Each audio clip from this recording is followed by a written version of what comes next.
How is it that all the economic reports make it seem like the economy is red hot, and yet people feel like they're in a recession? What's going on? Well, all those metrics are baked, they reverse engineer all of them. We've talked about the inflation metric before, CPI, the Consumer Price Index. This is a basket of goods that change in price over time. This metric has been revised, I want to say 3 to 4 times in the past 30 or 40 years. And a metric that is designed to measure price changes, the government actually decides to exclude any particular commodity that's in that basket whose price changes too quickly. So if food or energy changes too quickly and causes the inflation rate to appear too high, they exclude food or energy to manage that number toward what they want it to be. So it's basically a bullshit metric, if I may be so frank. You may. I think the unemployment numbers are similar. I'm not as familiar with them, but as I understand it, they've been revised like 12 months after the fact. So they'll issue a certain number a month later and say, unemployment was 8% last month. And then 12 months later, they will say, actually, our numbers were wrong. We need to revise this upward to 12% or whatever. Of course, it makes headlines and has an impact when it's released in a timely manner. But when you mention the amendment 12 months later, it doesn't make quite so much of a splash. Also, with the unemployment numbers, we have this thing called labor workforce participation rate. Well, now there's people that just, at a certain point of not looking for a job, they just exclude them from the calculation. So it's people that are actively looking for a job are considered in that calculation of unemployment. And of certain, if you haven't had a job in 6 months, someone could fact check me on the exact amount. They just exclude those individuals from the calculation itself. So that's another way of managing the unemployment numbers to suit the narrative that any particular administration is trying to push. Yeah. Why do they manipulate CPI? Why do you think the government wants to make a narrative when people are still encountering reality? Well, I think there's a lot of theatricality that occurs inside of Fiat statism, right? It's the whole, like the meme where the dog is sitting in the room and everything's burning down and he just says, this is fine, this is fine, this is fine. Do you think they're just trying to control the perception? Well, I think what you don't want is social revolt.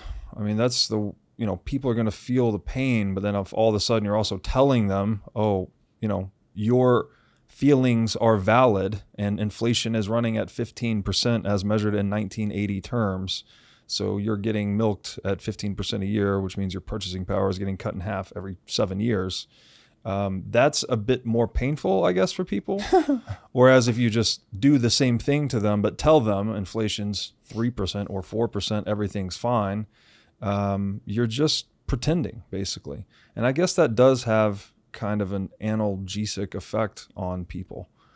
Just the belief that maybe things aren't quite so bad.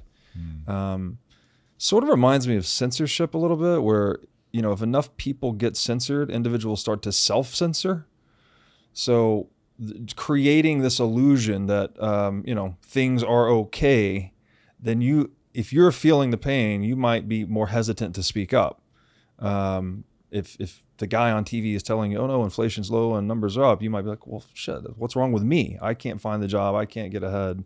I can't make ends meet. Rather than standing in unity with people saying, hey, this is actually a broken social system or social contract, and we need to do something about it. So that would be, that's my hypothesis. But in general, really the entire idea of trying to manage an economy is just a bunk metaphor. It does not work, right? An economy is a complex adaptive system. Central banks often refer to their policy tools as levers, right? Like, if unemployment is up, what is it they try to do here? If inflation is high, then they will increase unemployment to reduce inflation, I think is the one that they use. And so they act as if this complex adaptive system, they metaphorize it as if it is a machine that they can simply press buttons and pull levers and cause inflation rates to change and unemployment rates to change. And I think that is ultimately as hubristic and silly as a meteorologist trying to control the weather, right? We don't understand what an individual human being will do. you can't say with certainty what an individual human being will do from moment to moment across time, right? Without getting into the argument about free will, it's not predictable, at least, right? No one can predict on this earth what words you're about to say next, right? That's up to you and your own psychology. What in the world makes us think, if we can't predict one human psychology, what they're going to do moment to moment, why could we possibly predict what 8.5 billion human psychologies interconnected in a global marketplace, competing and cooperating, innovating? Why do we think anyone could predict the outcome of that complex adaptive system? And yet that's what central banks do when they try to manage or steer the economy. It's silly. It's an antiquated, outdated industrial age mentality, and it doesn't apply to the reality of complex adaptive systems. So you said that part of the reason they do this is they want to avoid social revolt. Do you think that Trump getting elected is that tame version of a social revolt? You know, it seems like it's a populist movement to some extent, right? People are feeling the pain. And look, I'm the worst guy to talk to about politics in general, but just as an observer, it seems as though the Democratic Party was really trying to overplay the race card, and, you know, everyone needs to vote based on race. And people just started to wise up to that and say, you know what, that doesn't actually make sense. It appears to me, it's not red versus blue, it's the state versus you, basically. And so the Democrats overplaying this divisiveness card, while at the same time, you know, we expanded the money supply 40% in 4 years, right? So all of that monetary inflation created price inflation that was dumped on people. That was a tax, basically, the invisible shadow tax of inflation that we've talked about a lot.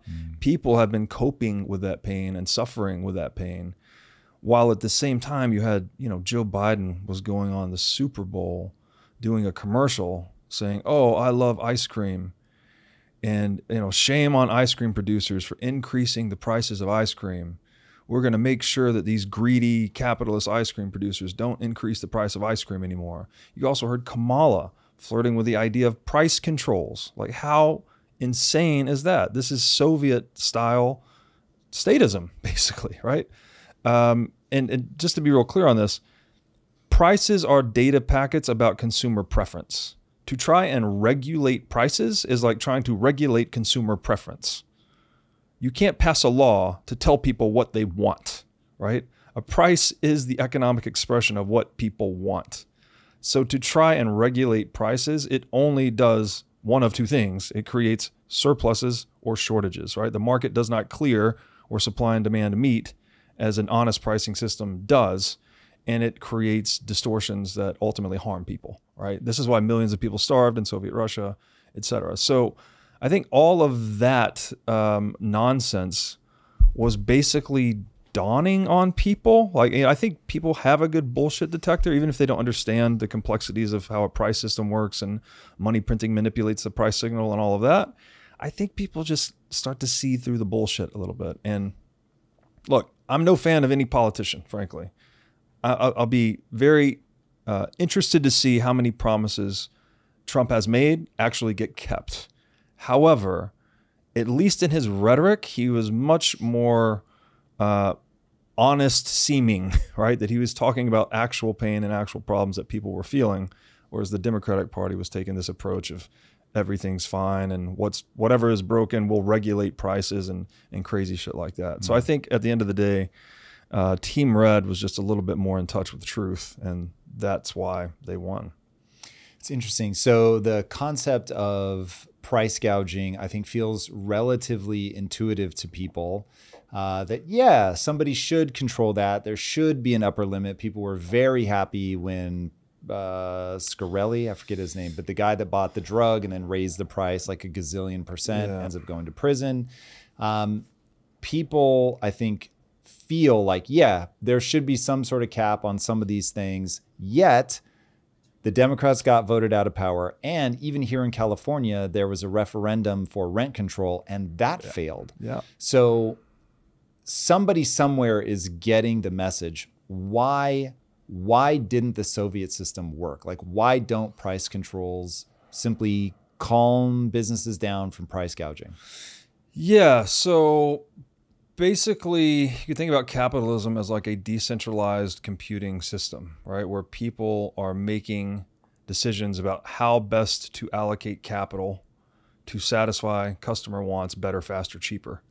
But all of that computing system is based on the data input of the price, right? It's what other people are doing, where supply and demand are meeting in every market. It's telling entrepreneurs what to do, basically. It's signaling to them how much consumers want something and what supplies are available. So for instance, if there's an earthquake in Chile, I've probably used this example before, but it's a pretty simple one, and a copper mine collapses, right? And let's say the flow of copper to the market now from that mine ceases. All the people interacting with copper in the world, right, whether you're a consumer or a producer, they don't need to even know about the copper mine collapsing. They don't need to know the story. They don't need to know the background, the history, nothing. All they need to see is, okay, supply of copper coming to market slowed down, so therefore price went up. All they need to see is the price of copper went up. As a producer of copper, I'm now incentivized to produce more. And because the price is higher, maybe there's new methods of production that weren't economically feasible before that all of a sudden are. Right? So I'm incentivized to alleviate that shortage by producing more copper and bringing it to market. And on the other side, consumers, in the face of that price increase, are incentivized to consume less or use substitutes or delay consumption, right? So consumers are incentivized to buy less, producers are incentivized to produce more. This is how markets rectify problems, basically. And so it's that complex, adaptive, computational system that is only possible with the individual ownership of the means of production, which is to say individual private property rights. Socialism violates private property rights, right? It steals from people and allocates capital arbitrarily according to bureaucratic whim. And so in Soviet Russia, they had pricing czars, right? They were making like 10,000 pricing decisions a day, right? A guy sitting in a tower deciding what a nail cost. But he's not, the nature of knowledge itself is he has no knowledge about what entrepreneurs actually need, right? He doesn't know the supply of nails at any given point. He doesn't know the demand for them. He's just really taking a shot in the dark. And actually, a lot of those pricing czars, there's a strong argument to be made that it only lasted as long as it did because they were able to copy prices from the free markets in the US, right? They could peg to what the free market data was generating on certain goods. So it's just a matter of decentralized compute versus centralized compute. And if you consider that each person has a finite bandwidth, their awareness, their attention span, like only so much data can flow through your eyes and ears and head at any one time. You're talking about in a decentralized competitive free market, you have the bandwidth of everyone, right? Feeding that system. So it's whatever the data throughput of an individual market participant is times all market actors. That's your total data throughput for that decentralized computing system. In a centralized computing system, you only have the throughput of the bureaucrats, the pricing czars, whoever's making the decisions. Everyone else is just following the orders. Not to mention, all the data has to be passed up from the market actors into the central bureaucracy. The decision has to be made, then it has to be passed back out into the productive actors, and then they have to execute against that plan, and that has to be enforced because none of these people are following their self-interest. So the entire thing is just very inefficient. It leads to the misallocation of capital, which basically means capital that's being allocated inconsistently with the wishes of consumers that have the power and wherewithal to buy something. So it distorts reality, basically, and it destroys civilizations. And what happened? By the end of Soviet Russia, it wasn't even an economy anymore. It was a diseconomy. You'd have to check the exact numbers, but I want to say they brought in like $90 billion of inputs annually, and they had $30 billion of outputs. Oof. It was a diseconomy, right? An economy is when less inputs come in than outputs go out. You're increasing the value of things. And Soviet Russia was the opposite. Most people were employed as narcs on one another. They were telling on each other. You get all of these non-productive paper-pushing jobs inside of the state bureaucracy. And as the old saying went, they pretend to pay us and we pretend to work. That's what the Soviets said towards the end of that whole sham. So I hope there's enough learning from this across history that people in the United States have said no, basically. I know living in Miami, there's a lot of people from Cuba and other places in South America that have had different issues with communism and socialism.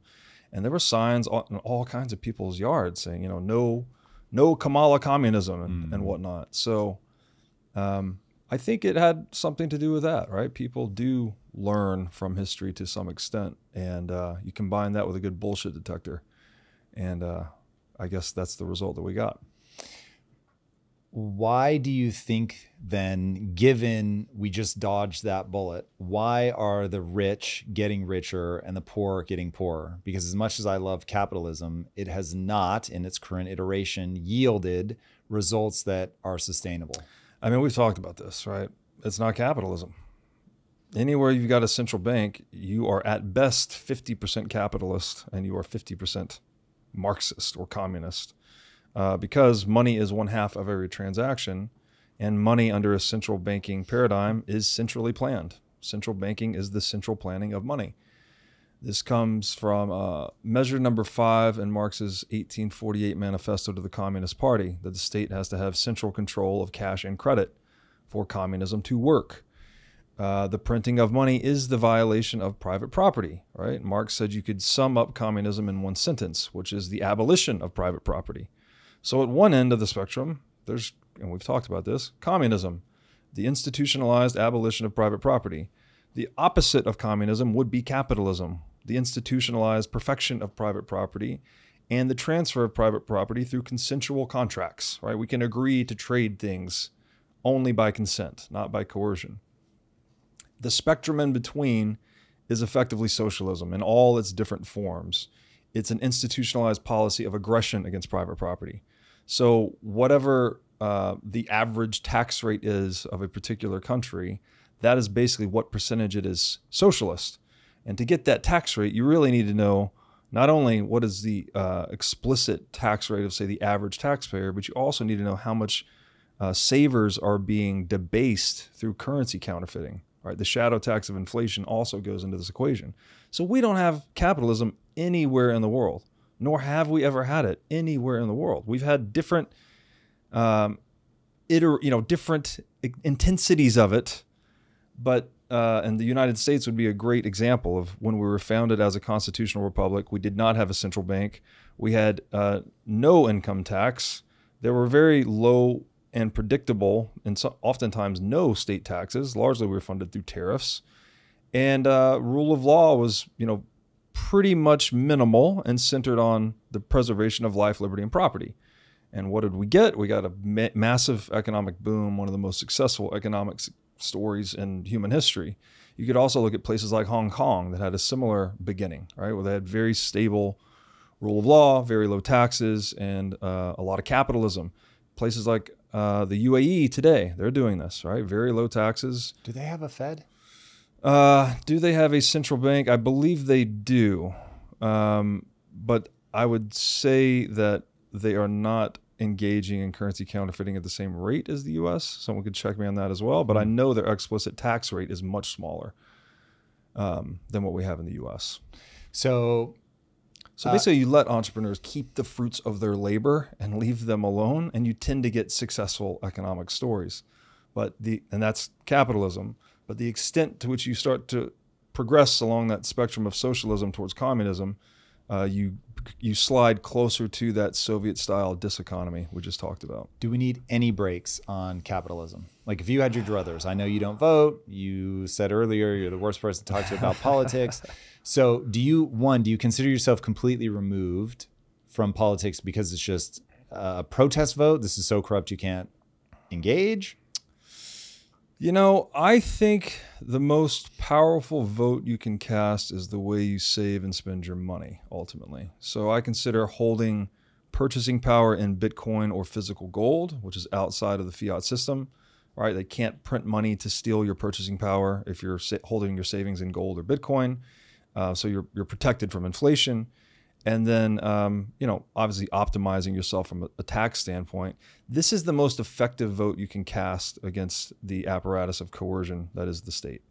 because you're actually taking your energy out of it, right? You're not participating in a popularity contest and hoping that the guy that you elect will represent your interests and make things better, right? That's very soft, right? Sure, does it help? More so at a grassroots level, I think, but when you get into large centralized bureaucracies, I don't think it helps that much or as much. What really helps is actually removing your energy from the system. And so that's what I look at it as, is like I actually try to boycott the system by holding my purchasing power outside of it.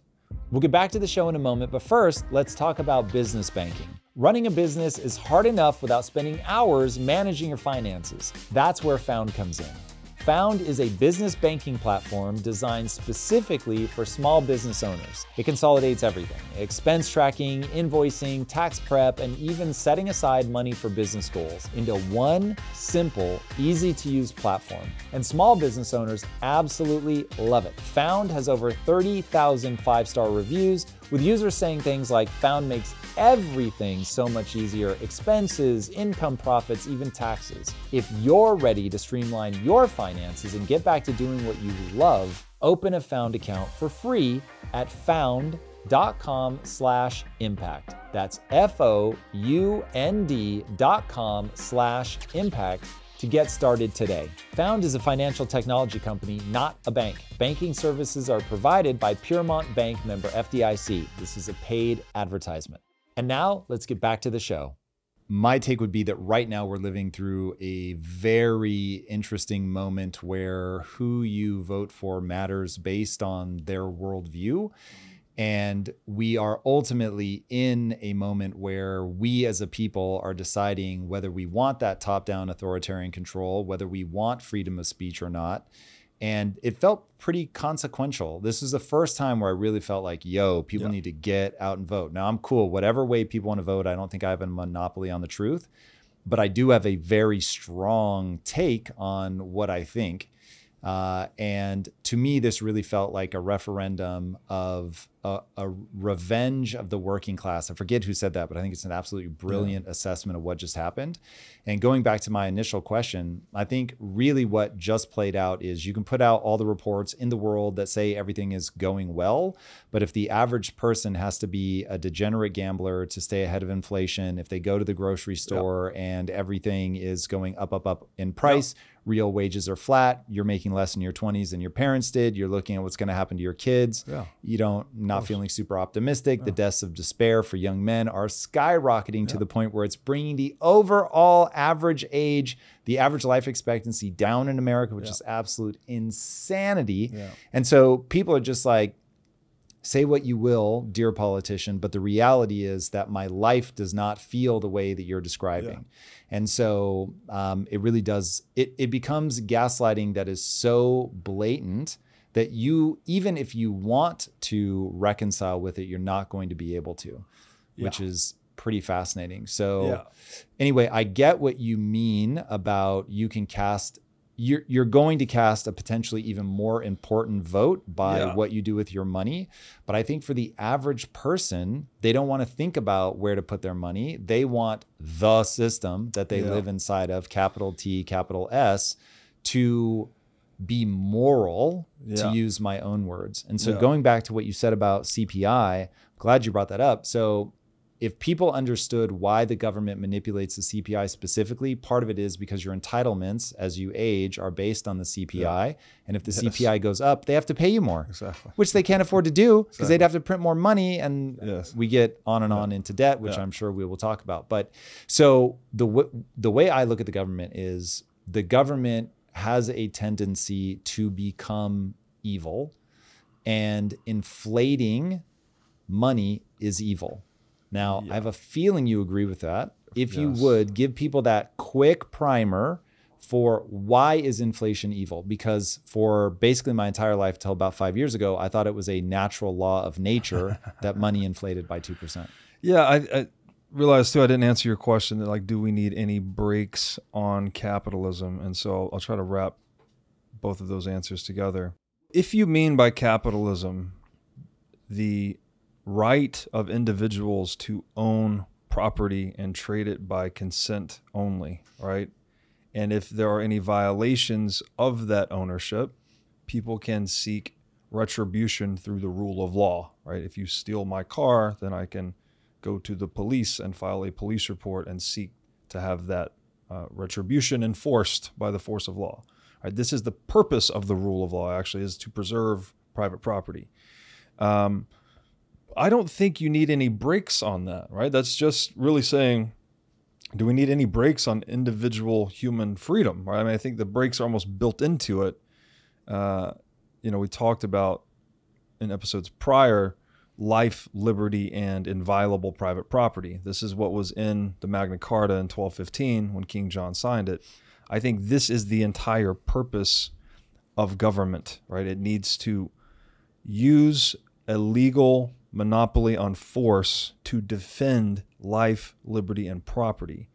That is it. That is the entire philosophical purpose and scope of government. It doesn't need to do anything beyond that. Anything it does beyond that, I would consider to be in that domain of government being evil. So the second part of your question, why is inflation evil? Because it is a violation of private property rights. If you are a saver and you're holding money in a bank account, right? That means you have gone into the marketplace, you have provided labor, or you've rendered favors to the marketplace to other people, right? You go to work, you add to the productive output of society by producing goods and services for other people. You are paid in money. Those are tokens that basically say, hey, you rendered other people a useful favor. You did something that other people deemed to be useful, as signaled by the money that you were paid. And this receipt is something you can use to take back into the market later and redeem similar favors from other people for them to produce goods and services for you.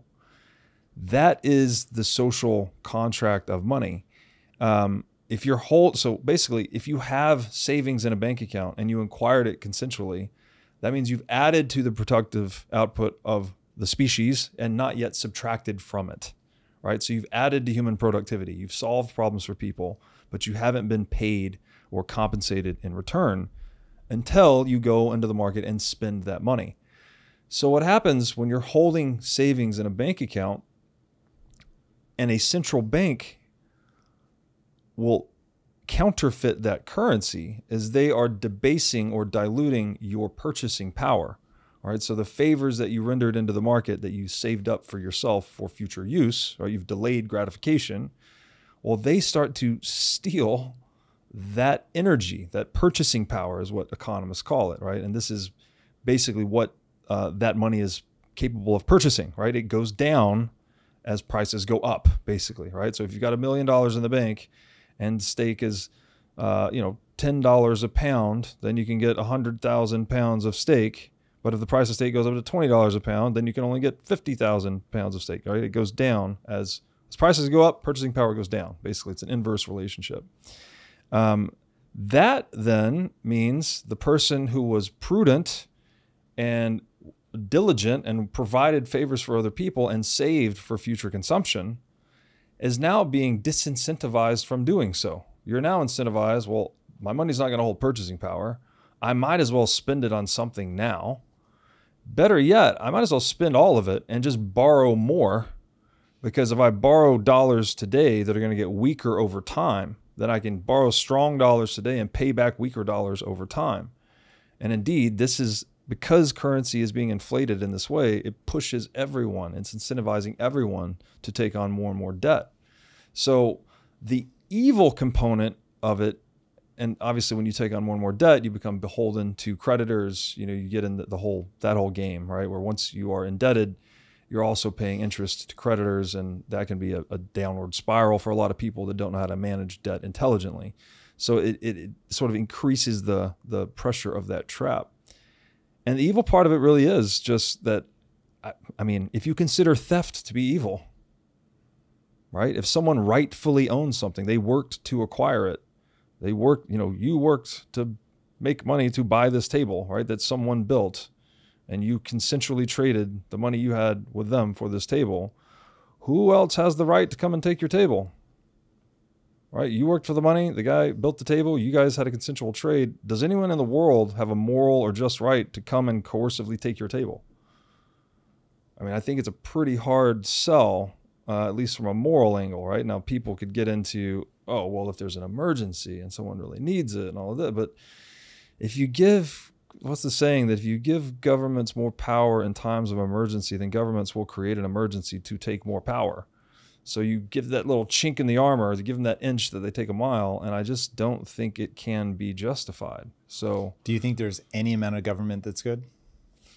You know, the government that governs best, governs least, governs best, I think, as has been said. But is that you just putting up with the fact that you doubt you can get it to zero? Like, in your ideal world, would it be zero? There's a reality of physical force in this world. So we have to have a way. And there's the reality of people violating private property, right? People can take your stuff.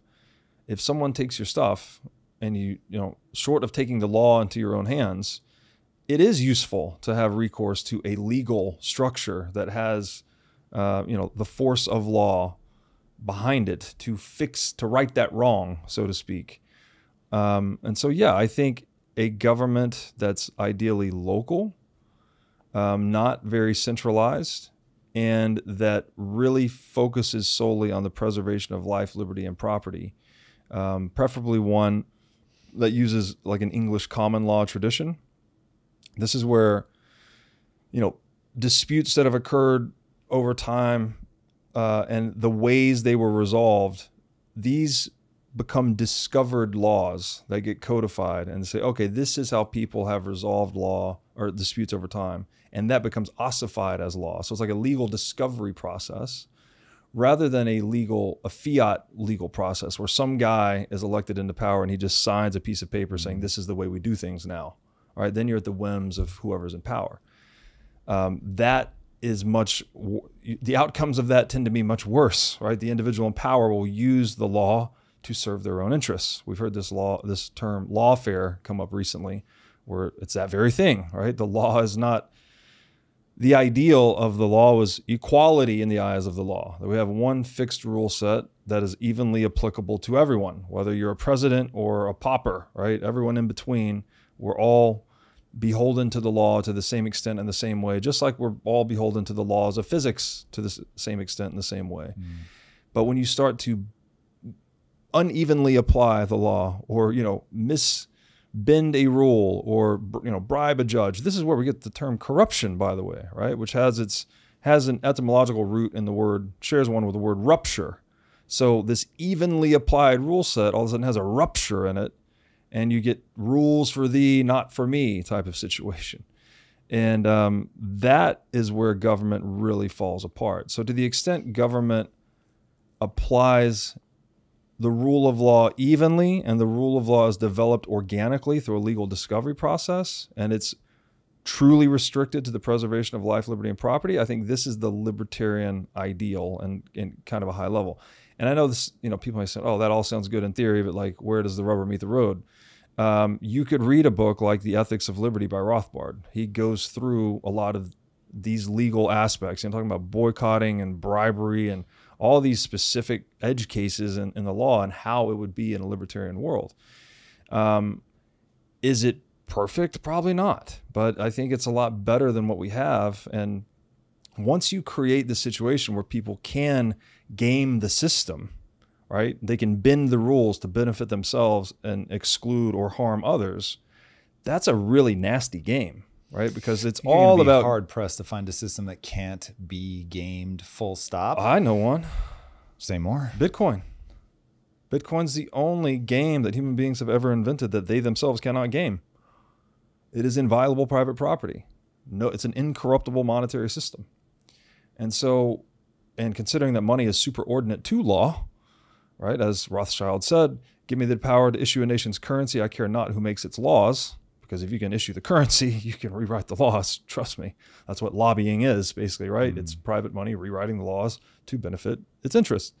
Having an incorruptible monetary layer, a game that humans cannot game themselves, a social institution, the only social institution, so far as I can tell, that human beings cannot corrupt, That's really important. That is equality in the eyes of the law and an actual implemented system, not just written onto a constitutional document under the hopes that all future politicians will adhere to that code.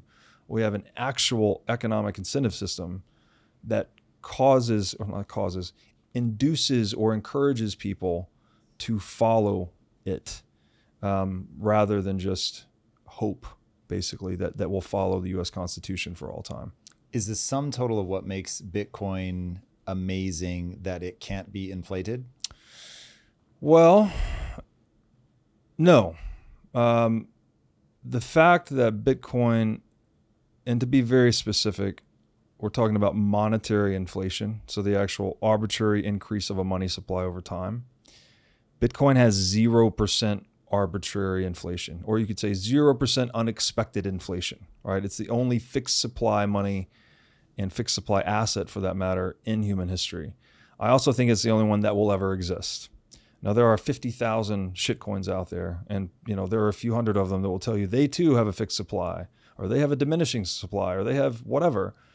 But none of those crypto assets are decentralized. So all of those are based on promises. You're trusting some individual or group of individuals to keep their promise. Only Bitcoin is the battle-hardened, provably or highly credibly decentralized crypto asset. And for more on that, you could read a book like The Block Size Wars of 2017. Decentralization is not something Satoshi created in a lab. Bitcoin started out centralized too, right? It was just in the mind of one guy. But the way it was released, the organic path of its development, the idiosyncrasies associated with its proliferation, all of the attacks on it and the attacks that it has survived, this is what has grown. It's grown into a battle-hardened, decentralized monetary network. That's not something you can just recreate in a lab. So Bitcoin, yes, inflation, not even resistance, inflation immunity, basically. There's 0% unexpected inflation in Bitcoin. That's a really big deal. It's a huge idea. But it's also a digital bearer asset, right? So to hold a bearer asset is, if I have physical possession of it, I'm assumed to be the rightful owner. So if I have a gold bar in my hand, I don't need a contract that says I'm the owner of that gold bar. Possession is ownership, basically. Bitcoin is the same, but it's the first digital bearer asset. So it's to just possess information, which is the private key, is to own the Bitcoin. And now this gives you a number of very unique advantages. One, you can secure that in a multi-key setup. So you don't have to just hold one key. You could break that key into 3 pieces or 5 pieces and have a quorum, right? So you need 2 of 3 to spend funds, or 3 of 5. And that type of security model is much more robust, right? You don't have single point of failure. You have redundancy, but you still have full control over the asset. This is also very similar to how we secure nuclear codes, by the way. There's not just one guy with his finger on the trigger. There is a group of guys that need to do very certain steps at a very certain way and a very certain timing before anyone can press that button and hit launch. It's a multi-key setup effectively.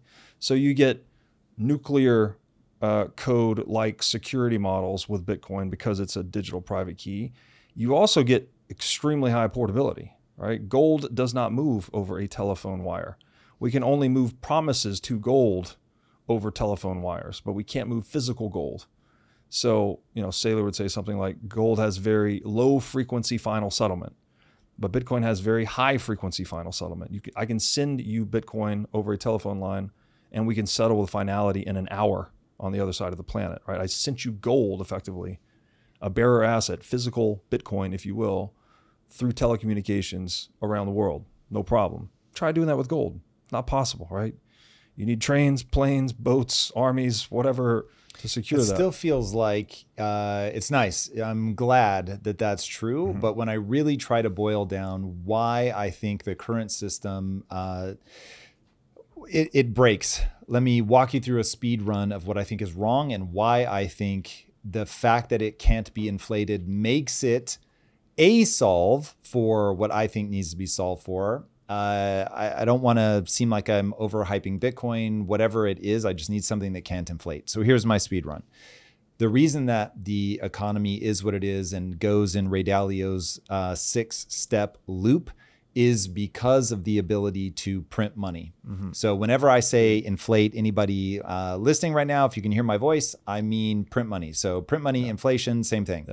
Counterfeiting, same thing. Yes. So printing money is counterfeiting. Inflation is legal counterfeiting. Counterfeiting is criminal inflation. Yes. Correct. So if you make that impossible, now all of a sudden people can only spend money that they have. When they can only spend money that they have, now the government is going to ask your permission, because there's no way to hide this stuff. There's no way to tax you without you knowing you're being taxed.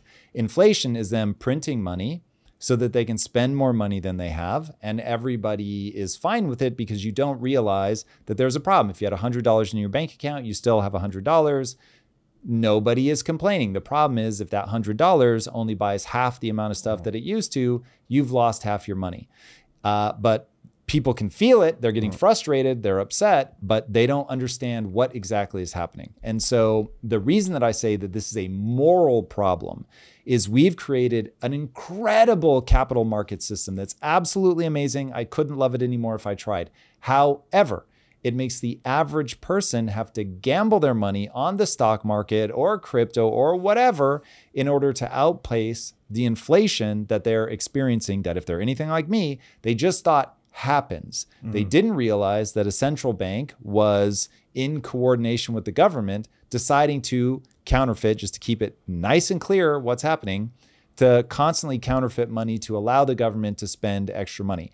Because, and then to get back to the why are the rich getting richer and the poor getting poorer? Because when they put the money into the system, when they counterfeit it, what they end up doing is buying assets from people that already hold them. And this is the part that I think a lot of people don't understand. So one, if you don't own any of the assets that they buy, you're SOL, you don't experience any of the joy, you're going to be downstream of that.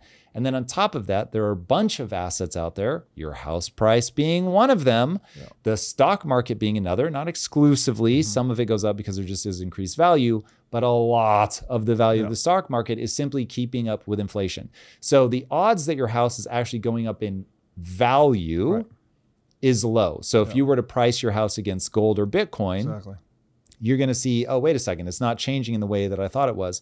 It's only when you compare it to the dollar, which is probably going down in value due to inflation. So now the average person, the money that they're socking away, saving, is going to be worth nothing. They will have been brutalized and stolen from. And once you start using that language, you're like, wait a second, my grandpa, who's been a good dude, worked his ass off, blue collar, sleeves rolled up, janitor, working 2-3 jobs, until his 80th birthday. He had to work to his 80th birthday because all the money that he was saving every month ended up being nothing. People need to understand that is the system that they're living in right now. That's the system we have right now today. And once you have something like Bitcoin or even just a gold-backed currency, now all of a sudden it's like, okay, cool. As long as it's not fractional reserve, then I have something where I can save my money. And that's the key, though. A gold-backed currency always depends on the promise of a custodian. Yes. To not over-issue the paper, to not issue more paper than they have gold in reserve, right? So to speak from an accounting standpoint, if you are running a bank, basically, right, a traditional bank where people deposit gold with you and you issue them banknotes or warehouse receipts, which are little notes of paper that they can redeem for gold in the future. Every time someone deposits gold with you, that's an asset on your balance sheet, right? You have gold in your warehouse. That's an asset, obviously. It's a bearer asset, as we touched on. The paper you issue to the depositor, it's an IOU, right? You owe that gold to a depositor, right, as represented by that banknote. So an honest bank, a non-fractional reserve bank, a full reserve bank, would be one where assets equals liabilities, right? Such that if all depositors came to redeem their gold at once, the bank would have no problem satisfying all of those obligations because they have all of the liabilities covered by assets, right? 1-to-1. A fractional reserve bank is when a bank starts to overissue that paper relative to the gold. So they have more liabilities on their balance sheet than they have assets, which is an insolvent, fraudulent operation. You can't scale gold because it's a physical metal, right? You can't send it over a telephone wire, as I said. You can't scale gold as a transactable money at a global scale without having a gold-backed currency. But the gold-backed currency depends on the integrity of individual bankers, right? You need to trust the bank not to overissue the paper. And even if, for argument's sake, all the bankers were perfectly trustworthy, they're all saints, none of them ever lie, none of them ever overissue the paper, you still have to deal with the government who might, in time of crisis or war, as is typically the case, decide, you know what, we need some extra funding. There's a whole lot of gold in that bank over there. Why don't we just go have them loan some of it to us forcibly, right? We can write the laws and have them loan it to us cheaply. Or we could just suspend customer convertibility. We could seize the gold, as was done in 1933 by Executive Order 6102, right? It was private gold ownership was outlawed under a threat of imprisonment or a fine, which is crazy, right? Like, you can't own gold. What the fuck? What do you mean I can't own gold? Like, it's just a thing that I own and hold in my hand. You're telling me I can't own and hold a thing in my hand? That's the problem, right? You can only scale gold with the promises of others. You are dependent on trust in human beings. Bitcoin fixes that, right? We can actually have a digital gold that is trivial for individuals to custody themselves, or if they want to custody it with an institution, you can break the key into multiple pieces and you can have a collaborative custody schema even among institutions. So you can mitigate the counterparty risk. You can inhibit a government from coming to any one institution and seizing the Bitcoin, because every institution only has one piece of the key, right? They need to work together to unlock funds. So you inhibit the government's ability and banks' ability to break that promise, should you choose to promise it to them. You can also choose to hold it yourself and promise no one, right? This is the don't trust, verify ethos of Bitcoin. Not your keys, not your cheese. This is a big deal. We can now have a sound monetary medium that can scale for a global society that does not depend on the promises of fallible, fallen, sinful human beings. This is the essence of trust minimization. And this is why Bitcoin is digital sound money. Gold is non-digital sound money. You know, just the way I look at it is we have two rough visions of the future. There's one vision of the future where we have things like electricity, the internet, and artificial intelligence. In that world, Bitcoin is dominant money because we can transact with one another without the need to trust counterparties, basically, right? We can minimize counterparty risk and maximize our ability to move purchasing power over time and space, which is the purpose of money. There's another view of the world that's more dystopian, right? For whatever reason, solar, weather, global war, whatever the thing is, we don't have electricity, internet, AI. In that world, I think non-digital sound money like gold will be dominant because, well, people are going to be dealing with each other in physical space a lot more than they're going to be dealing with each other in digital space. So you can make that assessment for yourself. Obviously, there's a whole gradient in between and decide, right? There's an 90% chance we have a digital future and a 10% chance we have a non-digital future. And then allocate the cash balances in your portfolio accordingly. Right? I have 90% Bitcoin, 10% gold. So it's not really Bitcoin versus gold. It's not either or, just like everything else in the world. It's probabilistic.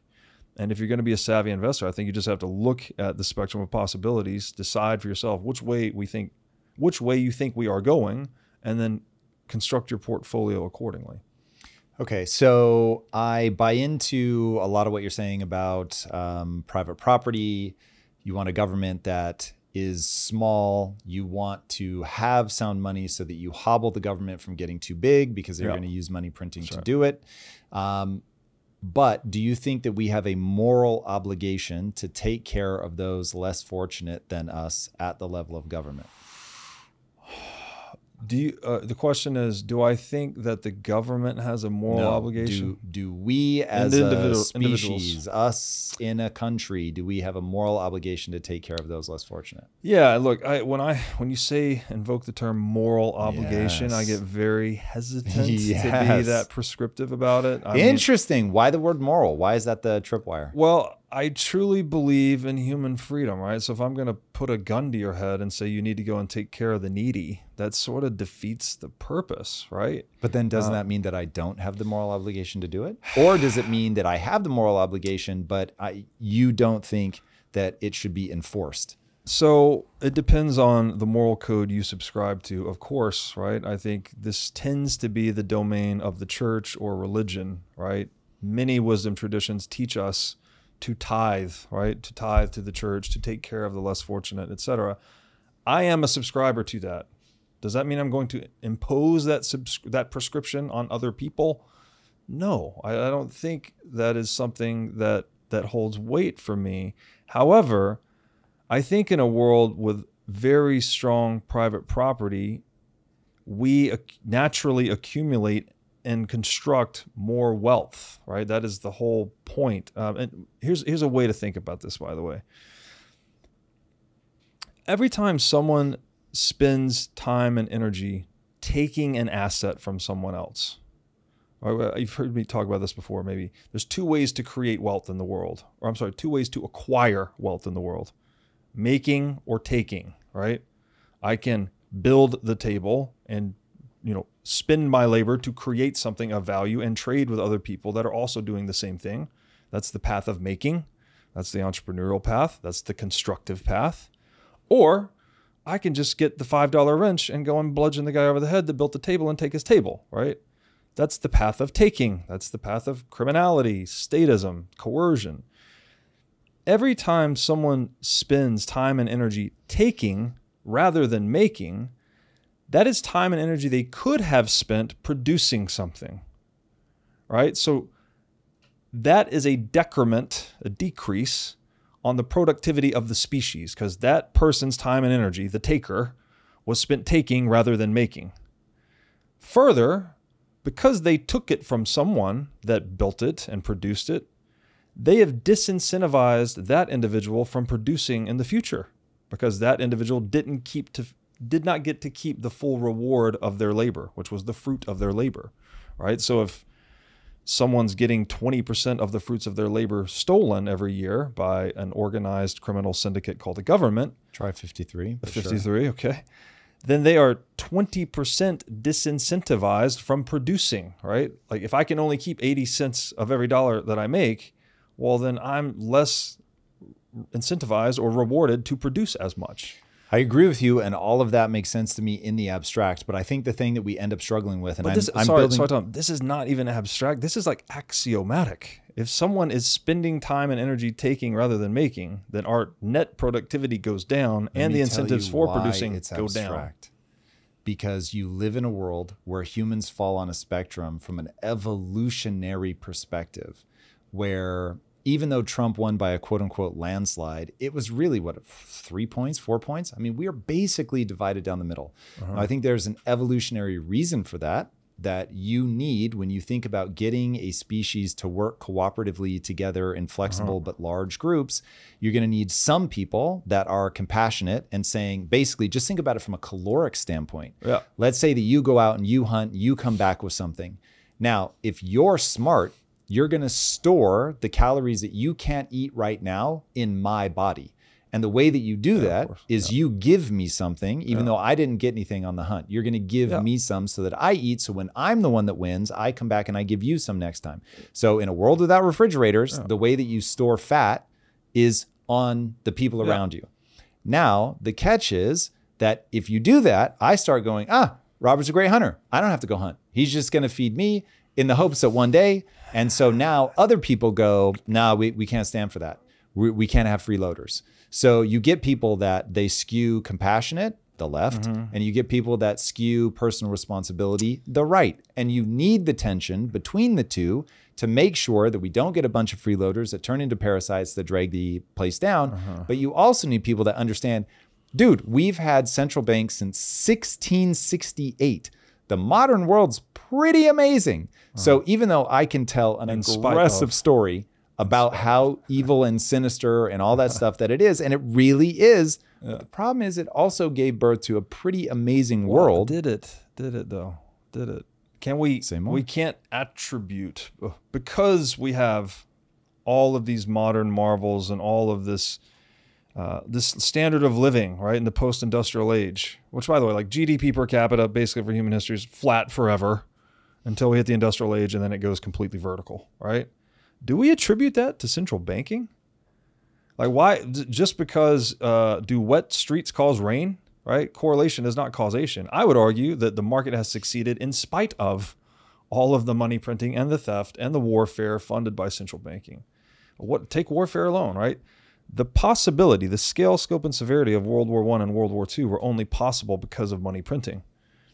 Typically, a country goes to war. When it runs out of money, it signs an armistice, right? It cuts a deal because guess what? Its war chest is empty.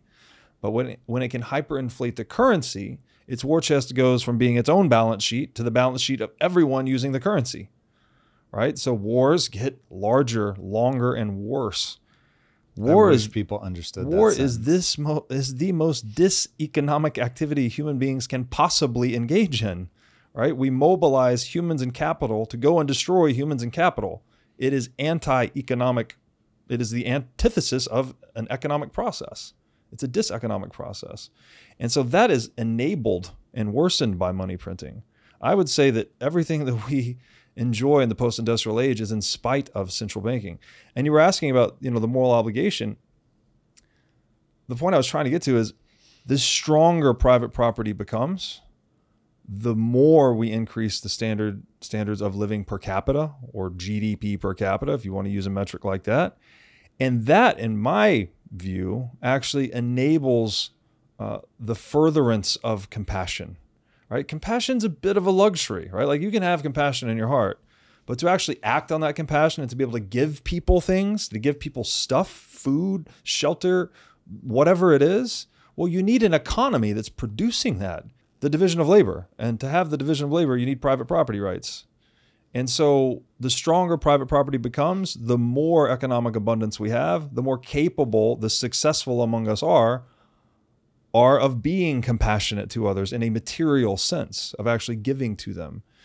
The more we violate that principle and say, oh, we need to tax the rich or steal from whoever to fund any, even if it's a scheme to feed the homeless or whatever compassionate scheme that is cooked up, I think it actually is cutting off the nose to spite the face type of thing, or sawing off the branch on which one rests. You are hamstringing the ability of the market to produce more goods and therefore take care of more people, even if you're doing it out of the compassion of your heart, right? That we're all voting blue to tax the rich and fix the homeless problem in San Francisco, right? Or whatever the thing is.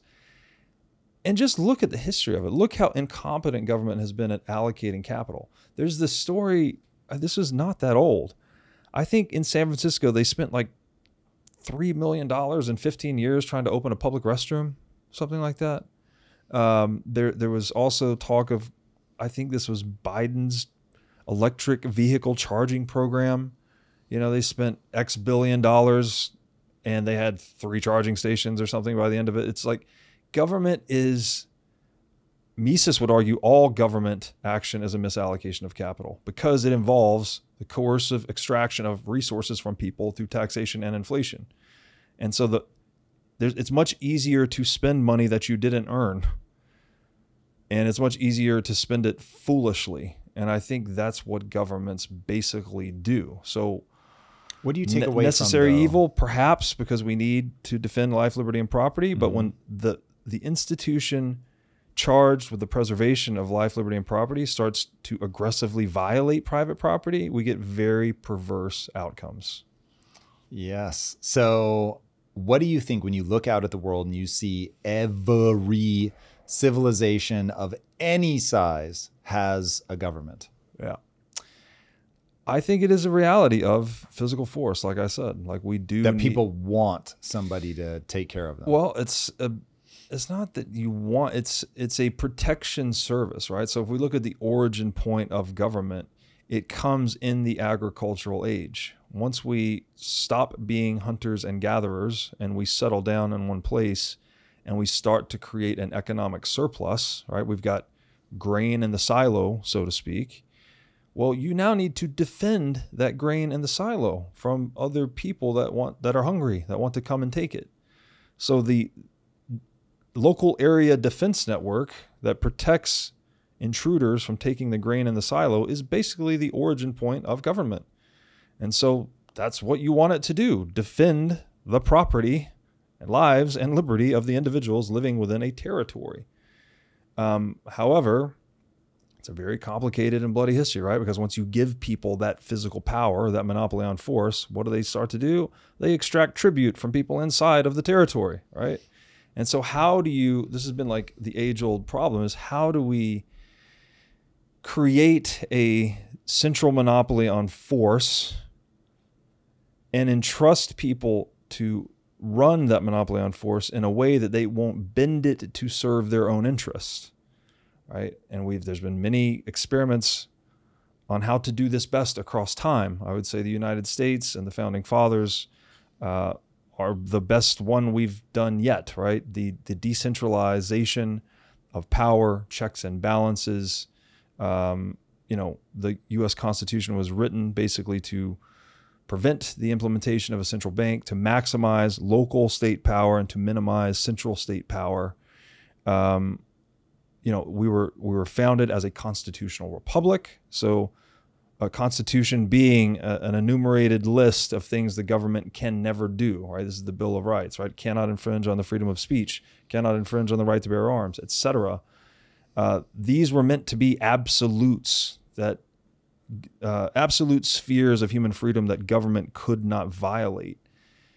However, after 3 attempts, we got the central bank, right? We got the Fed in 1913. And then what is it people are clamoring for? So they clamor for protection when they put in a government. Mm-hmm. Protection and coordination, I would say, is probably fair. And then what are they clamoring for when they say yes to a central bank? Well, we don't really say yes to a central bank. I mean, if you read, at least in the United States, you could read the book The Creature from Jekyll Island. This thing was snuck in over a holiday weekend after a private meeting on an island off the coast of Georgia called Jekyll Island. Mm-hmm. But are there any modern economies of any significance that don't have a central bank? There are not. A lot of this, someone somewhere is clamoring for something. You're not voting it in, though. Like these things, they're private banks that are basically installed. It's not the will of the people that is choosing to have this thing installed. Is it a signal of corruption? It is the ultimate institution of corruption, in my opinion. So you look out at all the governments having one of these and you're like, that is a tower to memorialize the corruption in the country. Okay, again, if we define corruption as the uneven application of rules, well, a central bank has the legal authority to counterfeit money. If anyone else counterfeits money, they go to jail. Let me give you a counterpoint. How is that? Like that is the bifurcation of rules, right? If you and I go and play basketball and I put a gun to your head and say, my shots count 4, your shots count 2, like, is that a corrupt game? Or I can print points for myself and you can't. If I were playing against my wife, it would be very fair. And I think that's going to be one of the arguments. So there's that. I think you're probably not recognizing the power of people who want things to be fair in this whole equation. But the reason I think that people are clamoring for a central bank, even if they didn't vote for it, is the promise of stability. Hey, we're going to manage things. You're not going to have the Great Depression. You're not going to have people jumping off of buildings in Wall Street because we're going to make sure that you're protected. Yes, it's fractional reserve banking, but it's FDIC insured. Mm-hmm. And so that the same desire that makes them want to have a government to protect them from a bully. They want the central bank to be able to print money because they don't understand inflation. And they feel like, I'm now protected. Yeah, but they're not protected. I mean, yes, the aims of the Federal Reserve are low and stable unemployment and stable prices, right? Low and predictable inflation. Have either one of those things happened? I mean, you look at the purchasing power of the dollar since 1913. I think it's down 99%. Does that sound like stable prices to you? That means the prices of everything have gone up 100-fold in over 100 years. We've had worsening boom and bust business cycle. Each time we have a bust, we have to print exponentially more money than we did the round before. Because each time we print money, we inject more liabilities into the system. It just doesn't work. And Austrian economists like Mises, you can read his book, The Theory of Money and Credit. He has laid out a very strong theoretical foundation for why printing money, counterfeiting money, centrally planning money doesn't work. And I don't know any honest intellectual on this planet who has ever sat here and said that it does work. The only thing it does is act as a source of limitless purchasing power extraction for the shareholders of central banks at the expense of everyone forced to use the currency via legal tender laws and other acts of compulsion. So I don't know how you could ever justify that morally, ethically, pragmatically, economically. It just doesn't make any sense to me whatsoever. And I think the corruption of money also leads to the corruption of many other things in the world, right? When you're printing money and you can steal purchasing power from everyone, well, then you can use that purchasing power to buy narrative or to buy mainstream media outlets or to create fake news or to wage wars.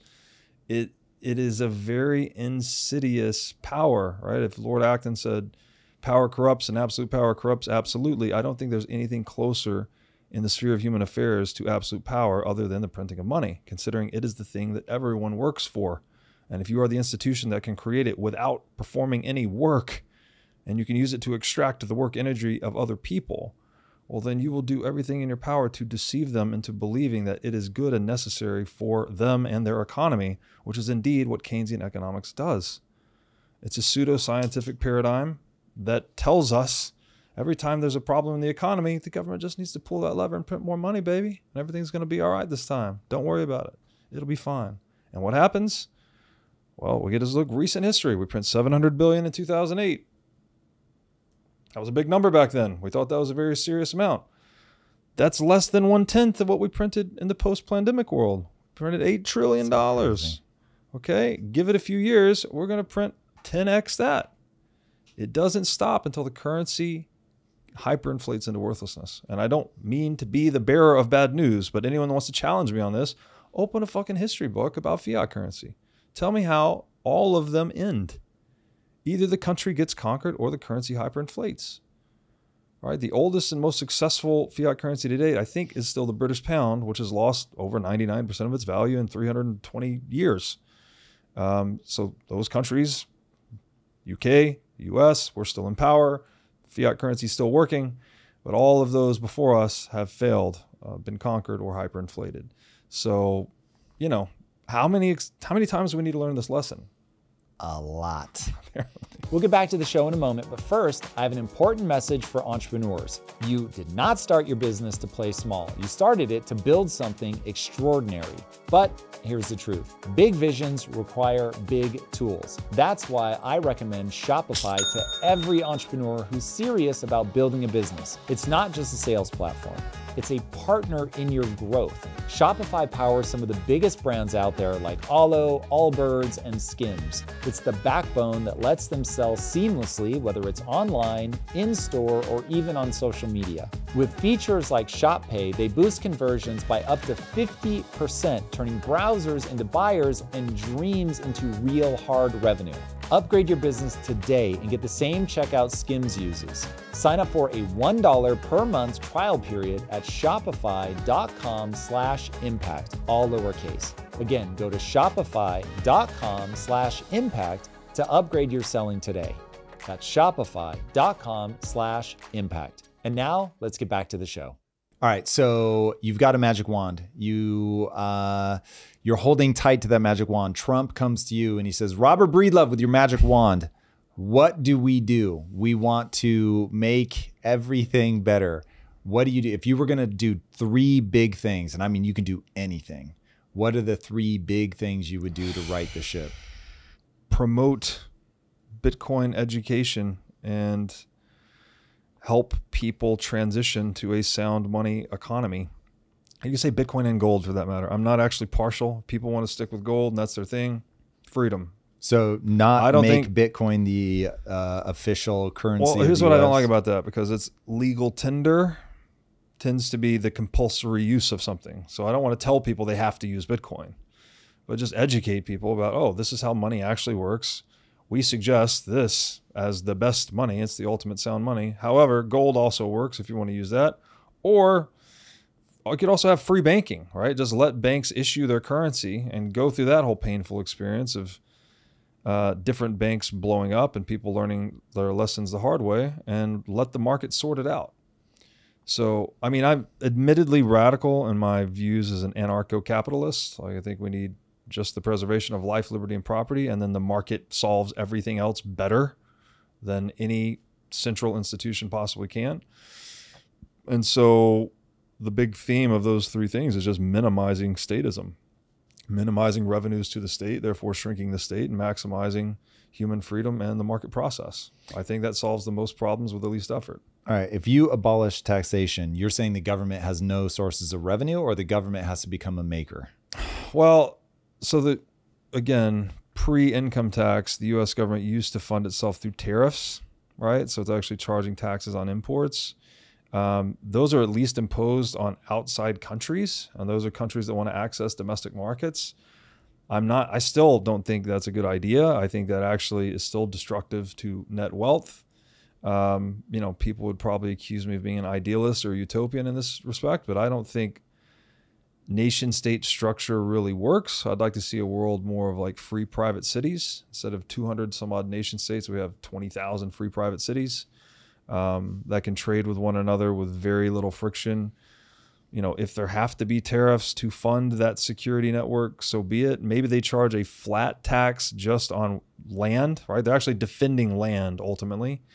Maybe the owners of that land need to pay a consensual, not even a tax, a consensual protection fee. So you're paying a percentage to that protection service to provide that protection, that physical protection from foreign invasion. And again, it's the devil's in the details, because when you put that power in the hands of one group of people, it's very difficult to prevent them from using that power to extract more resources than the consensual protection fee was agreed to be. And so that is like an ever-present risk or threat. And I think that's where something like Bitcoin is very important, because if a jurisdiction starts to treat people unfairly, let's say they agree to a certain protection fee, and then the state says, actually, we're going to take 2x, 3x, whatever it is, people can vote with their feet very effectively, right? They can leave that jurisdiction with their purchasing power intact, their Bitcoin private keys intact. Even if the government gets nasty and starts seizing their physical assets, well, then people still have a much better chance, basically, of leaving with purchasing power and a digital bearer asset, and therefore incentivizing, you're like creating a free market competition dynamic between different jurisdictions. So all of a sudden, jurisdictions now that can't print money, they are accountable to their P&L, right? Their revenues are protection service fees and their expenses are providing physical security. If they mistreat their citizens, well, their citizens will leave with their capital.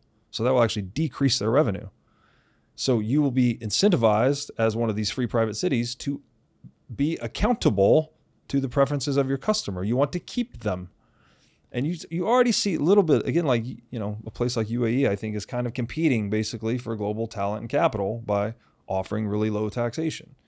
So that's more of an ideal world that I would like to see. Woo!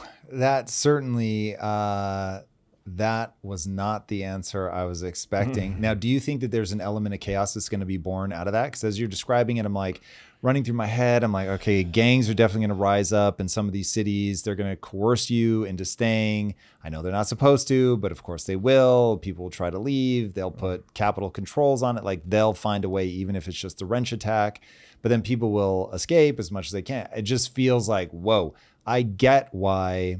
In my mind, I get why people try to consolidate into larger groups of people where there's a stable, non-corrupt government. Feels like the human tendency. But play that scenario out. Where do you think what would be the points of friction you would worry about?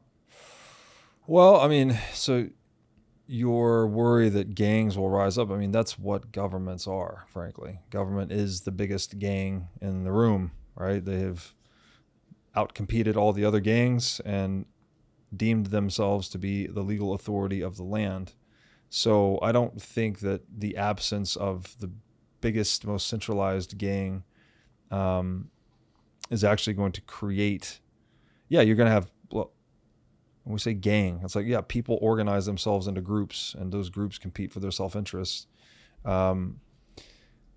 What we associate with gangs is that they tend to engage in physical coercion and crime, right? So in a world where people do have digital bearer assets, I think it is much more difficult, much less profitable, let's say, to engage in traditional gang activity, like trying to physically coerce people and take their stuff.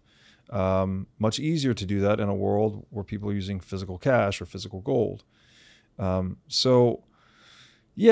it be more chaotic? It's like there's this example of wildfires in California, which, there's like this kind of the same topography that's in California also is the same down in Mexico. And so there was a lot of government intervention, and this is like Baja California area, where they were trying to manage forest fires, basically, right? That they would try to burn, every time one of these fires would start, they would extinguish the fire and try to basically dampen it. Whereas down in Mexico, they would just let these fires burn, basically, right? It's more anarchy, if you will. They just let the fires burn. Well, what happened is that when you prevented those fires, micro fires from burning, underbrush accumulated until a big fire did hit, and then it burned so fucking hot that it burns away the topsoil and does a lot more damage. Basically, it becomes this giant conflagration, whereas down in Mexico is just this sequence of smaller fires. It's more of a natural process, and so it's that pressure release kind of mechanism where when we try to centrally plan something, sometimes we create the unforeseen consequence of creating something much bigger and worse. We could say, we've had this long period of peace in the 20th century and this nuclear stalemate and everything's been great, but what is that setting us up for? We don't really know. Is it better to just have, disputes resolved at a smaller scale more frequently rather than having disputes delayed and resolved with a very low frequency, but with a lot more catastrophe?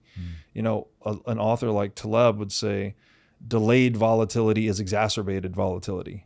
So we have to be careful when we're trying to manage systems and dampen volatility, because ultimately volatility is a reconciliation to reality. And if we stop that reconciliation to reality and engage in it much less frequently, then the ultimate reconciliation can be a lot more painful. So I think the argument for decentralization is just you want less, more power, more widely distributed, basically, so that you get whatever pressure needs to be released, it's released in smaller, more frequent pockets and places, rather than being compressed for many decades and blowing up in World War III or whatever the catastrophe might be. Okay. Absolutely fascinating. Few answers have ever made me want to write a story set inside of the world I imagined than that one. Utterly fascinating idea. Now I'm going to take away the magic wand. Right now, you've got Trump coming into power. It looks like he's going to have Senate, probably House, judiciary, and the Supreme Court's pretty much on his side. What do you want to see him do in order to take steps to alleviate some of the wealth inequality that we have, start moving towards stronger personal freedoms, private property? You mentioned tariffs earlier. You didn't seem to love the idea. Yeah. What should he do in the real world starting when he takes office? Yeah, I mean, he's flirted with the idea of abolishing the IRS. That's a great first start, right? You abolish the IRS, you abolish a lot of wasted human energy navigating. I think the IRS tax code is somewhere between, when I have a master's degree in taxation, when we studied it in college, I want to say it was like 9 million words long. Good Lord. It is literally impossible to navigate, also impossible to comply with. You comply with one law, you're out of compliance with another law. It's like it's designed to just be this fucking trap, basically. And there's so much human cognitive energy pouring into gaming this thing, right? Like this whole army of tax accountants and tax attorneys, like trying to find loopholes and exploit loopholes. And all of that's non-productive energy, right? If we had a simplified or preferably a non-existent tax code, these guys could go be engineers and build something that people actually fucking use rather than just navigating a purposelessly complicated set of rules that have just emerged because of, I think it's the fiat currency complex, right? It's a lot of people having these competing interests inside of the rule structure trying to benefit themselves. When you looked at these things in the tax code, it's like, okay, here was the original law, then it was modified this way. Oh, then it was modified that way because someone didn't like, this lobby group, they didn't like what they got, so they lobbied for this counter proposal. And then on it goes, and you read this law, and then there's all these exceptions and back and forth and rules. And by the time you're doing this, we have things like the alternative minimum tax, for instance. I don't know if you've heard of this. It is this weird other like parallel calculation you have to do on yourself in your tax world. It's like, if you meet certain criteria, then all of a sudden you can have this other giant tax liability that just pops out of nowhere. And so anyways, I won't go into it because I haven't looked at it in a decade, but it was just a nightmare to learn about in college. It didn't make any sense. It's totally arbitrary. It doesn't map onto anything in the real world, right? It's like, we're just putting ourselves in this cognitive trap. So to abolish all of that and liberate all that cognitive human labor and reduce all the associated violation of private property, I think that would be a huge win. So if Trump's going to make good on that promise, that would be absolutely massive. I don't know what he said about the central bank, if anything. I mean, he has said that we're going to start stockpiling a national reserve of Bitcoin. He wants the United States to be a leader in what he says, crypto and Bitcoin mining. I think, he's still suffering from the conflation between crypto and Bitcoin. Only Bitcoin mining would be of any geopolitical significance, so far as I can tell. That would also be a huge win, just to get, it's contributing to the monetization of Bitcoin. Obviously, that would put the United States in a better position economically as against other countries. But I think also by contributing to the monetization or the acceleration of Bitcoin's monetization, this accelerates the demonetization of the state, right? Or the defunding of the state by removing, in the long run, money printing as a revenue option. And then ultimately, you're enriching this asset that's hyper portable, hyper concealable, and lets people vote with their feet very effectively. So all of that would be good for our move away from centralized statism towards a more decentralized world. What other promises has he made? I think the general theme of deregulation that tends to come with Republican administrations. That's a good thing, right? Do you think Elon has a shot at actually doing something meaningful there? He's flirting with this idea of the Government Efficiency Agency. DOGE. Cutting Department of Governmental Efficiency, yes. Cutting 2 to 3 trillion of government spending. I mean, like all the government spending, by the way, euphemism for stolen purchasing power, right? So you're reducing the stealing of purchasing power. You're increasing the integrity of taxpayer private property. Again, that's a step in the right direction. So yeah, I don't know. Like I don't trust these guys any further than I can throw them. I mean, maybe I can throw them a little bit far, but I don't trust them that much. You might be able to throw some of these guys. We'll see. We'll see what plays out. my general philosophy would be never trust a politician. Don't think that a politician is coming to save you. There's very few instances in human history where politicians have stuck to their word. Maybe now would be a good time to bring up Mr. George Washington, though. Tell me about who it. is, I don't know if I'd classify him as a politician necessarily, but He was a president. he was a president, but he was different, right? This is one of the founding fathers of the United States, the leader of the American army that rebelled against the British Empire. I think their decisive victory was this, I think it's 1781, the battle at Yorktown, if I recall correctly, where Washington defeated General Cornwallis of the British Empire. And, you know, we had been fighting for these principles of establishing the United States as a constitutional republic, right? It was largely a tax rebellion against the British Empire, also a rebellion against the Bank of England, which was the central bank of England.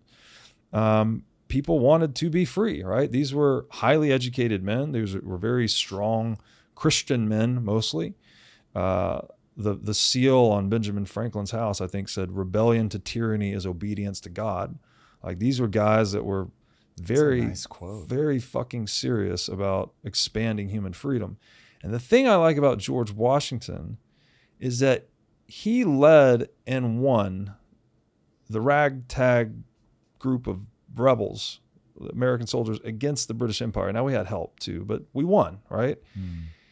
He earned the victory, right? He had skin in the game. He was a leader of men. He went to war and he won. Years and years and years. An incredible story. And at the end, when he achieved victory, they wanted to make this man king, right? We fought to become a constitutional republic.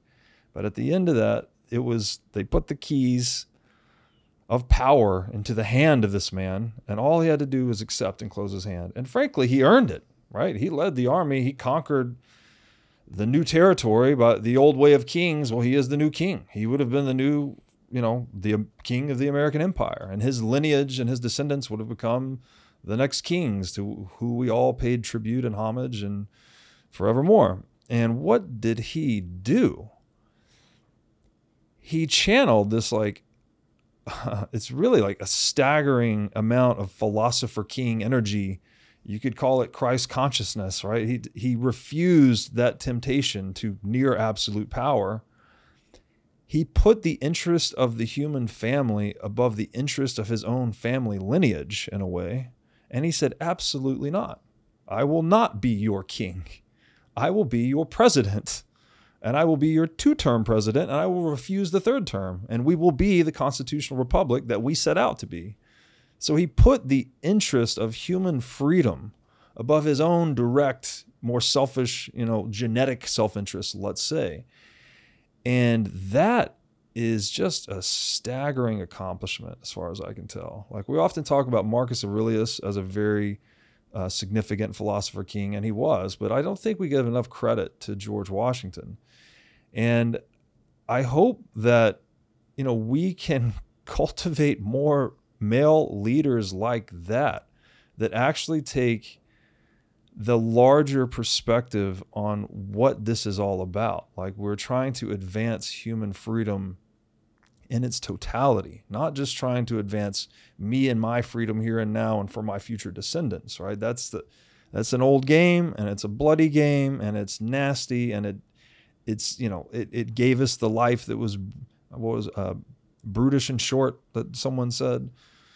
And by channeling this, Christian sort of value framework, this philosopher king energy, if you will, by doing what's right in the greater scope of humanity, this was a man that was integral to his word in a way that few people possibly can be. But he sets a very powerful example for all future leaders. And so I hope we can get back to that. It's how do we get back to that? Well, so he's a trustworthy man, right? Because he did what he said he would do, even in the face of great temptation. And the words trust and truth share an etymological origin. They're both related to a word that basically means steadfast, true, solid, right? Something that's dependable, reliable, has integrity, right? Whether if it's the truth, it's a representation of reality that is high fidelity, right? It's an accurate portrayal of reality. And if someone's trustworthy, that means they do what they say they will do, right? He is a man of his word. He is integral. His words and his action are integrated together. Bitcoin is a system of absolute truth, right? It's if money is a language of human action or a language of power, it's a language in which lies cannot be told. It's something that incentivizes people to interact cooperatively rather than coercively because, it's hard to steal, impossible to inflate, all these things we've talked about. And there's a saying that no man is better than his incentives. So that, I guess, is an open question to how much does that honest incentive system induce honest, integral, moral development in men? I'm not sure.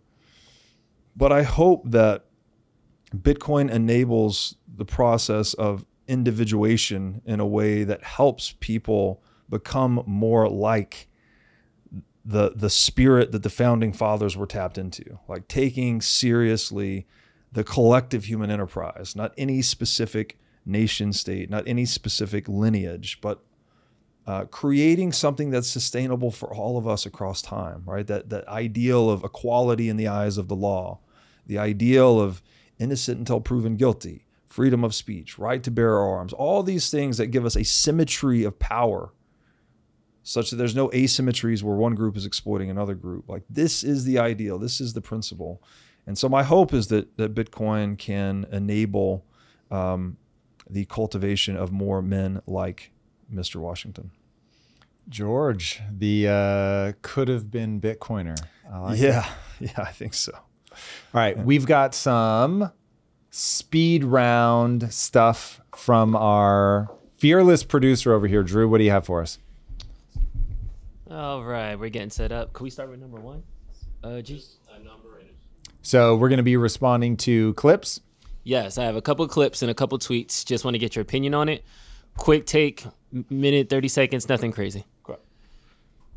Money is just a number in a database. That's what it is.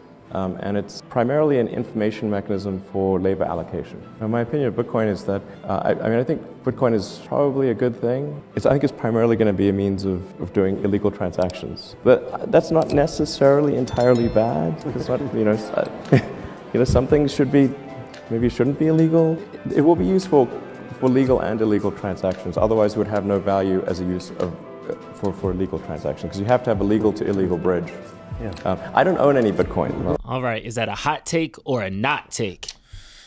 I think it's a useful definition of money that it is a database of labor, right? You could think about it as tokenized human labor, as we described earlier. Someone goes to work, they provide labor, they receive money in return. That money is redeemable for labor from others later, right? That's a useful definition. What I think he misses, though, is that Bitcoin is the only error-proof database. It's the only database that can't be manipulated, right? So when a central bank owns that database and all of a sudden they award new tokens, new units of tokenized human labor energy to themselves or whoever is nearest the currency spigot, they are debasing the units of tokenized labor energy of everyone else. So they are introducing an error or entropy to that database. This corrupts the signal that money facilitates, which is the price signal. It also disincentivizes savers from saving and incentivizes savers to become debtors, right? To accumulate debt, as we described earlier. So yeah, you could call money a database of tracking labor. However, the ideal database would be one that is error-proof, one that cannot be manipulated or changed willy-nilly by the whim of any bureaucrat. You want something that can only be changed by those who are actually rendering useful work to other people. And that's what Bitcoin is. Very interesting. So I'll say that was a weird take. There's two things that I want to get to, and it's weird because he's obviously this is so old. So I think he's sort of just encountering it. Yeah. But there's two things. One, once you understand that money is a technology that allows people to capture the energetic value of their labor to be used at a future date, then all of a sudden it's like, whoa, that's really incredible that we came up with a way, whether it was shells back in the old day, grain, salt, whatever, that you were able to say, I went and did this thing and I have a reward for that I don't have to spend now, I can spend later. It's equal in the importance to giving somebody else food so they can store fat on their body in your behalf. Equal to language, I would say. Huge. Yeah. The other thing that I want to focus on is this idea that I think is incredibly important now as you see the Chinese government ratchet up what they're doing with the social credit score is you need to allow things to have a potential illegal use. And if you try to get illegality down to zero, you have to go into the precog business where now all of a sudden you are trying so hard to eliminate every possible way that somebody could do something wrong that you do end up with a 1984 thought crime stuff. And so he said it a little bit awkwardly, but even if money, Bitcoin, whatever, is used for illegal transactions, if it has a real utility, you should let that in. It's just like freedom of speech. Of course, people are going to use speech to say hateful, horrible things, but that doesn't mean that you eradicate speech. Yeah, or just like US dollars, right? US dollars are used for all kinds of illegal activities. It doesn't mean they turn off US dollars, or an invention as simple as the knife, right? Well, people use knives to prepare dinner every night, and other people use knives to kill people. It's like, we don't make knives illegal. People have used cars to run people over. It's like, you're not going to make cars illegal. Like, the tool is amoral, right? Money is a tool. You can't impute any morality to the tool. Like, oh, someone used this for an illegal purpose, we need to illegalize the tool. That is fucking nonsense. Makes no sense whatsoever. Preach. All right, number 2, a hot take from Andrew Tate. What do you think about cryptocurrency? Are you invested?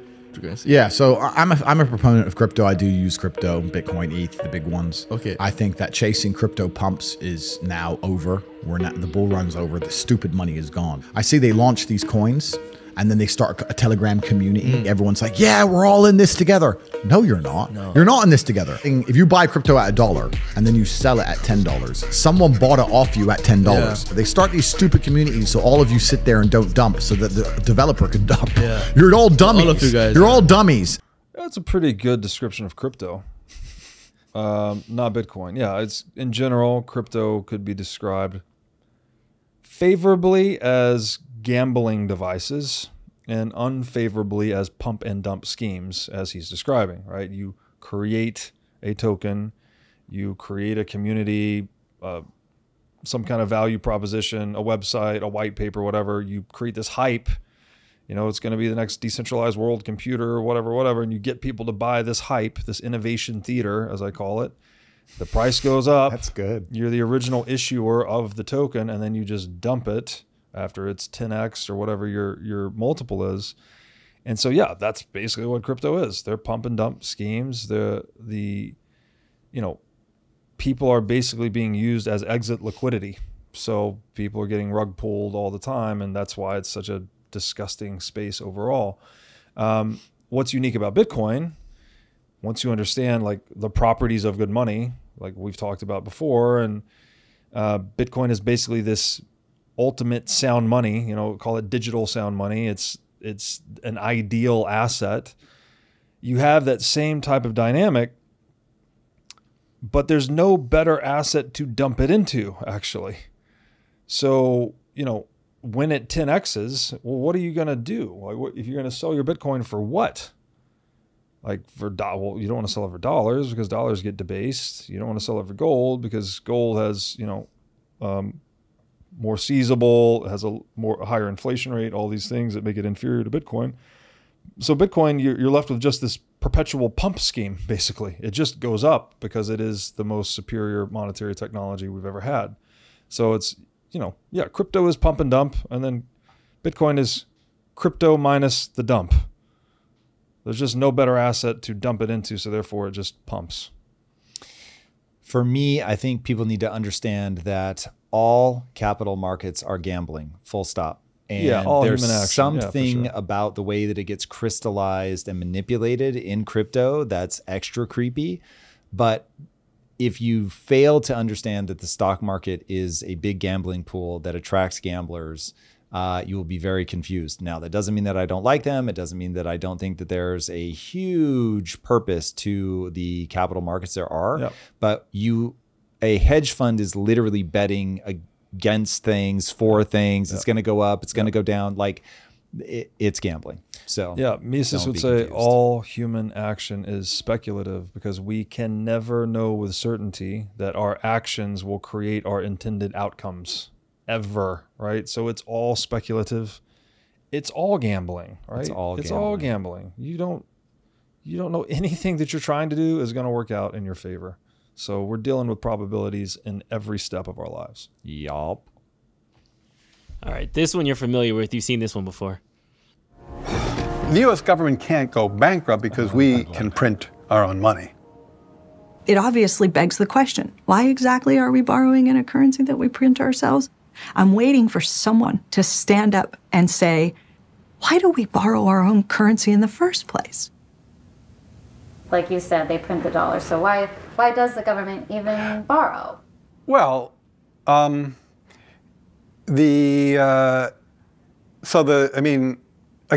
some of this stuff gets, some of the language that some of the language and concepts are just confusing. I mean, the government definitely prints money, and it definitely lends that money, which is why the government definitely prints money, and then it lends that money by selling bonds. Is that what they do? They sell bonds. Yeah, they sell bonds, right? Because they sell bonds and people buy the bonds and lend them the money. Yeah. So a lot of times, at least to my ear with MMT, the language and the concepts can be kind of unnecessarily confusing, but there is no question that the government prints money and then it uses that money to